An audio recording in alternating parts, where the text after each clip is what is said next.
आहे। आपण जर बघितलं तर यापूर्वी आंध्र प्रदेश असेल, तेलंगणा असेल, कर्नाटक असेल, पंजाब असेल, कोणीही एवढी मोठी योजना केली नाही। पंजाबची योजना 10,000 कोटीची, कर्नाटकची 8,000 कोटीची, तेलंगणाची 10,000 कोटीची, आंध्रची 15,000 कोटीची आणि महाराष्ट्राची योजना ही 34,000 कोटी रुपयाची योजना आपण जाहीर केली आहे। या योजनेच्या अंतर्गत जे विविध थकीत शेतकरी आहेत अनेक वर्षापासून, या सगळ्यांना आपण कर्जमाफी देण्याचा निर्णय केला। त्याच्यामध्ये काही अटी आपण टाकल्या। पहिल्यांदा तर ही कर्जमाफी आपण सरसकट केली, म्हणजे जमिनीची कुठली मर्यादा त्याला ठेवली नाही। अल्पभूधारक असं पहिल्यांदा आपण म्हटलं होतं, पण त्यानंतर शेतकऱ्यांकडून मागणी आल्यानंतर आपण याच्यामध्ये जमिनीची कुठली अट न ठेवता सर्व शेतकरी याला पात्र केले। 1.5 लाखापर्यंतची जी कर्ज होती थकीत, ही पूर्णपणे आपण त्या ठिकाणी रद्द केली आणि ते पैसे सरकारच्या वतीनं जमा करण्याचा निर्णय केला। याच्यामध्ये जवळजवळ 36 लाखपेक्षा जास्त शेतकरी यांचा 7/12 पूर्णपणे कोरा होणार आहे। त्या व्यतिरिक्त अजून जवळजवळ 5 लाख शेतकरी असे आहेत, त्यातले 3 लाख तर असे शेतकरी आहेत की ज्यांनी 10,000 रुपये, 20,000 रुपये, 30,000 रुपये भरले, तरीही 1.5 लाख रुपये सरकारचे मिळून त्यांचा 7/12 पूर्ण कोरा होणार आहे। आणि 5-5.5 लाख शेतकरी असे आहेत की ज्यांना फार जास्त पैसे भरावे लागणार नाहीत आणि या 1.5 लाख रुपयामुळे वन टाइम सेटलमेंटच्या माध्यमातून त्यांचाही 7/12 कोरा होणार आहे। जवळजवळ 1.5 लाख शेतकरी असे आहेत की ज्यांचं कर्ज हे फार मोठं आहे आणि त्यांना देखील 1.5 लाखाचा फायदा आम्ही निश्चित देणार आहोत, पण त्यांना उर्वरित कर्जाची तजवीज ही करावी लागेल।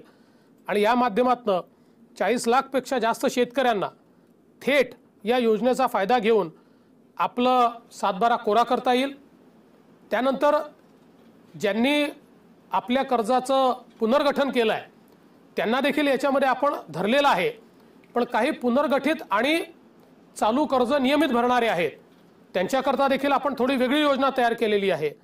आणि यासोबत जे दरवर्षी नित्य नियमाने कर्ज भरतात अशा प्रकारच्या शेतकऱ्यांचा देखील आपण विचार केला आहे।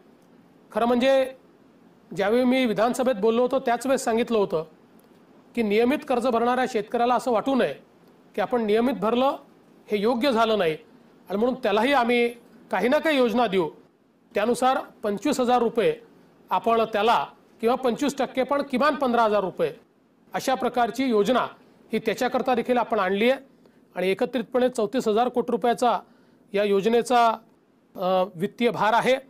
आणि मला हे सांगताना आनंद वाटतो की गेल्या 2 वर्षामध्ये आणि पुढच्या 3 वर्षामध्ये जो पैसा आम्ही शेती क्षेत्रावर खर्च करणार आहोत, हा माझा दावा आहे की गेल्या 50 वर्षात कधीही एवढा पैसा शेतीच्या क्षेत्रावर कुठल्याही सरकारने खर्च केलेला नाही।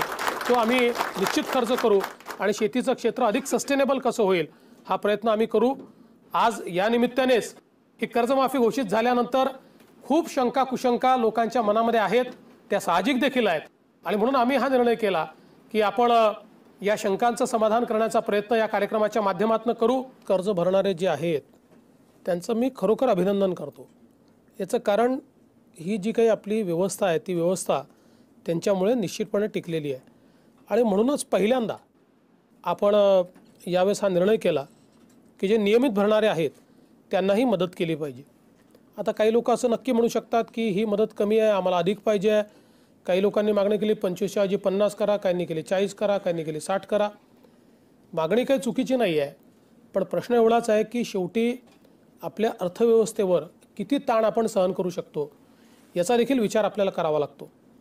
आणि अधिकचा ताण जर आपण टाकला तर शेती क्षेत्रातली गुंतवणूक ही जर बंद झाली तर नव्याने लोक कर्जबाजारी होण्याची एक मोठी शक्यता तयार होते। आणि म्हणून आम्ही आज 25,000 रुपये किंवा 25% पण किमान 15,000 एवढी मदत करण्याचा निर्णय या ठिकाणी घेतलेला आहे। पण भविष्यात हे जे काही नियमित कर्ज भरणारे शेतकरी आहेत यांना जास्तीत जास्त योजनांच्या माध्यमातून कसा लाभ देता येईल हा प्रयत्न मात्र राज्य सरकारच्या वतीने निश्चितपणे केला जाईल।